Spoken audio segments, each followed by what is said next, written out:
Bonjour et merci de nous retrouver ce dimanche pour Sagesse bouddhiste. Nous connaissons tous la peur de vieillir, la peur de mourir, la peur de perdre ce que l'on aime ou ce que l'on possède, la peur de l'inattendu. Plus il grandit, plus l'être humain se fabrique des peurs, qu'elles soient liées à la survie ou qu'elles soient plus matérialistes. Les peurs nous freinent dans notre épanouissement et notre quête du bonheur. Pourtant, il existe des remèdes. L'enseignement du Bouddha nous en montre la voie. Avec notre invité Gérard Pilet, nous allons voir comment la pratique régulière de la méditation permet de se défaire de ces peurs. Mieux, elle conduit jusqu'à l'abhaya, l'absence de peur, c'est-à-dire la paix intérieure. Gérard Pilet, bonjour. Bonjour. Vous êtes moine bouddhiste, disciple de maître Deshimaru. Oui. Après avoir enseigné la philosophie, vous enseignez à présent et diffusez la pratique du zen depuis de nombreuses années en France, en Europe et en France notamment au dojo d'Annonay en Ardèche. Oui. Et puis aussi à travers l'association Kanjinzai. Exact. Merci de répondre à nos questions. Merci. Alors avant d'évoquer les remèdes de la peur, nous allons les recenser et en connaître les causes. Il existe plusieurs sortes de peurs ? Oui, il y a plusieurs sortes de peurs.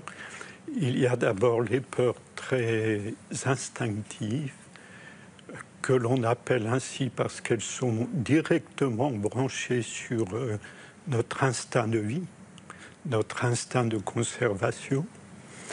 C'est par exemple la peur qui nous fait faire un pas de côté lorsqu'on est sur le point de se faire renverser par une voiture, jusqu'à cette forme plus élaborée de peur instinctive qui consiste à élaborer des stratégies de défense pour se protéger du danger. Alors, ce sont des peurs qui sont salutaires. Oui, ces peurs sont vraiment salutaires parce que leur but, c'est de protéger la vie et c'est d'assurer la sécurité de tous. Est-ce qu'il existe d'autres peurs salutaires ?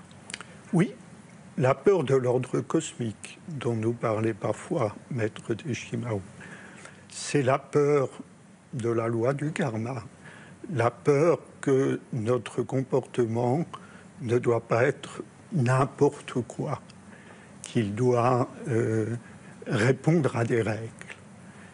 On peut le déplorer, cette peur-là n'est pas très fréquente. Et c'est bien dommage parce qu'elle amène des gens par ignorance à s'accumuler un karma qui ne pourra pas ne pas produire ses effets négatifs un peu plus tard ou beaucoup plus tard. Et est-ce qu'il y a d'autres peurs aussi ? Oui, alors il y a toutes les autres peurs, les plus nombreuses, les plus fréquentes, qu'on appelle les peurs émotionnelles. Ce sont des peurs qui se caractérisent par le fait que ce ne sont pas des peurs liées à la présence d'un danger immédiat, mais des peurs beaucoup plus vagues, beaucoup plus irraisonnées. Par exemple, la peur du déshonneur, alors que rien ne laisse à penser que je recevrai l'opprobre des autres. La peur de la maladie, quand je suis en bonne santé. La peur que mes enfants ne meurent, quand rien ne nous laisse penser, etc., etc. La peur de l'abandon, la peur de l'échec. Enfin, on pourrait faire une liste très, très longue de ces peurs. Ce qu'on peut constater, c'est que ces peurs empoisonnent la vie de beaucoup de gens. On les appelle des craintes, des anxiétés. Oui. Des craintes, des anxiétés, voire même des angoisses, qui est la peur la plus immatérielle, parce que c'est une peur sans objet. Alors, par quoi sont-elles causées, toutes ces peurs que vous venez de recenser ? Alors, selon le Bouddha, la cause fondamentale de toutes ces peurs, c'est l'attachement au moi et au mien. Il dit dans un sutra que de cet attachement au moi et au mien naissent la peur de perdre ce que l'on aime et la peur de rencontrer ce que l'on n'aime pas. Et ce couple de désir et peur explique pourquoi les peurs sont aussi nombreuses. Parce que nos désirs sont nombreux Et à chaque fois qu'il y a la présence d'un certain type de désir, l'envers de la feuille, c'est l'apparition d'une peur liée au fait que ce désir puisse ne pas être satisfait. Vous voulez dire que la peur est toujours liée au désir, finalement? Oui, selon le Bouddha et selon notre expérience propre, on peut constater que chez les hommes, chez les êtres humains, les peurs augmentent considérablement au fur et à mesure que l'ego se développe. L'ego avec ses nombreux attachements. Et les peurs vont être aussi nombreuses que les attachements le sont. Ça nous explique pourquoi les petits-enfants ont beaucoup moins de peur que les adultes, parce que les attachements du petit enfant sont beaucoup moins nombreux. Alors, on va s'attacher maintenant à décrire les remèdes à ces peurs.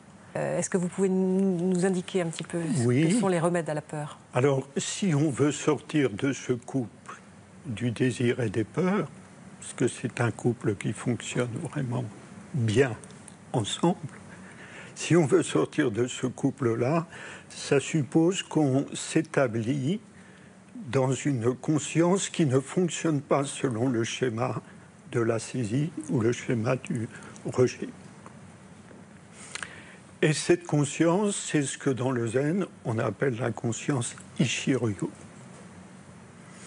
Cette conscience Ichiryo, elle consiste, durant le zazen, la méditation, à ne se saisir de rien et à ne rien refuser non plus. Ni les pensées, ni les émotions, ni les sensations. Et le fait de ne se saisir de rien et de ne rien refuser non plus, ça permet de s'installer dans un espace de conscience qui reste serein, même si des peurs se manifestent. Ce que vous appelez la conscience Ichiryo. Oui. Mais cette conscience Ichiryo, cet espace vaste de la conscience, ne peut se mettre en place qu'avec la méditation. Zazen. Le zazen, la pratique régulière de zazen. Alors la pratique régulière de zazen permet donc d'accéder aussi à un deuxième remède? Oui. Et ce second remède, c'est ce qu'on appelle parfois dans le zen le remède de la vacuité. La vacuité, c'est le fait que tous les phénomènes sont impermanents et sont interdépendants, c'est-à-dire n'ont pas de substance propre. Et durant la méditation, le zazen, on voit vraiment que les phénomènes extérieurs et les phénomènes intérieurs n'ont pas de substance, que ce sont des nuages qui apparaissent, se manifestent, puis disparaissent. Et la vacuité, lorsqu'elle est vécue vraiment de l'intérieur, elle permet que se dissolvent des peurs enquistées depuis très longtemps, parce que ces peurs sont vues comme de simples nuages qui traversent le ciel infini de notre esprit, l'esprit vaste. C'est le pouvoir libérateur de la vacuité. Ça, c'est le deuxième remède. C'est le second remède. Grâce à la méditation zazen. Alors, qui permet aussi un troisième remède, un troisième stade, on pourrait dire? Oui, ce troisième remède, c'est que l'homme a la plupart du temps la conviction que le bonheur se trouve dans la saisie des objets du monde extérieur.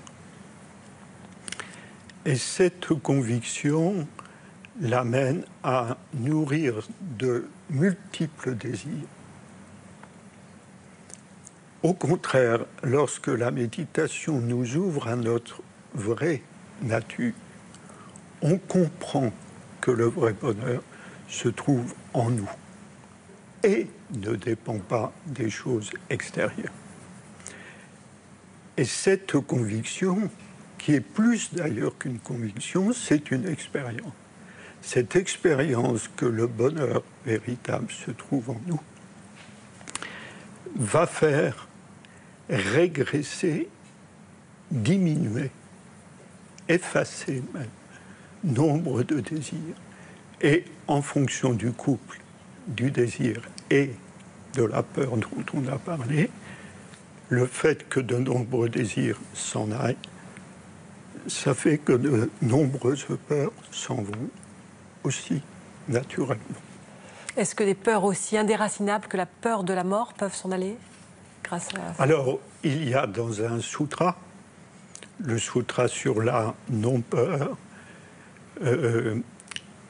l'entretien d'un brahmane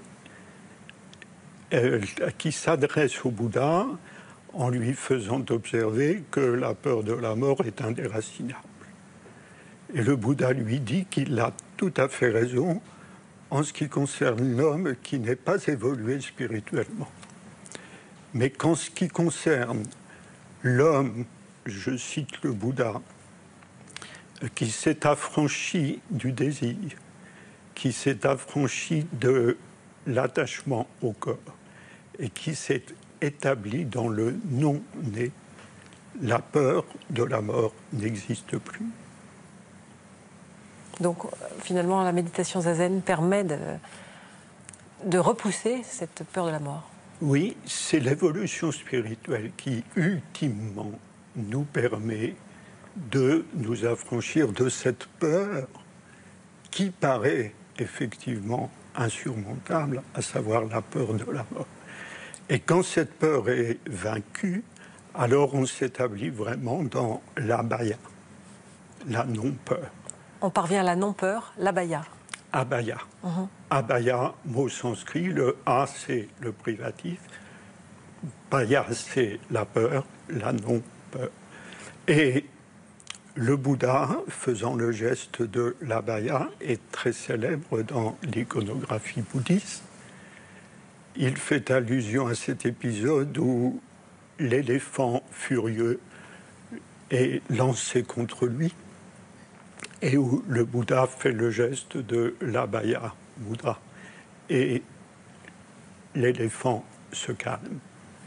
Alors c'est intéressant parce que ça permet de voir que ce geste de l'abhaya, c'est aussi non seulement le geste de la non-peur, mais le geste de la paix intérieure. Et ce lien est très profond. Si on est vraiment dans la non-peur, on est forcément dans la paix. Et si on est vraiment dans la paix, on est forcément dans la non-peur. Mais ce sera le mot de la fin. Merci Gérard Pillet d'avoir répondu à nos questions. Avant de nous quitter, voici quelques suggestions de lecture en rapport avec notre émission. Tout d'abord, de notre invité Gérard Pillet, S'étudier soi-même, édition Kanjizai. Comme une question philosophique, ce livre propose à tout pratiquant ou futur pratiquant bouddhiste de connaître son ego pour s'en libérer. Suivre la voie du Bodhisattva de Gérard Pillet également aux éditions Kanjizai, un ouvrage très convaincant sur la nature et la fonction du Bodhisattva dont l'activité bénéfique est tournée vers les autres. Et enfin, Cœur zen, esprit zen d'Ama Sami aux éditions Sully. Il s'agit des enseignements de ce maître zen d'origine indienne qui insiste notamment sur Zazen, la méditation silencieuse. L'émission touche à sa fin. Vous pouvez la revoir toute la semaine sur le site de France 2 en consultant plus.fr. Merci de votre fidélité. Très bon dimanche et à la semaine prochaine.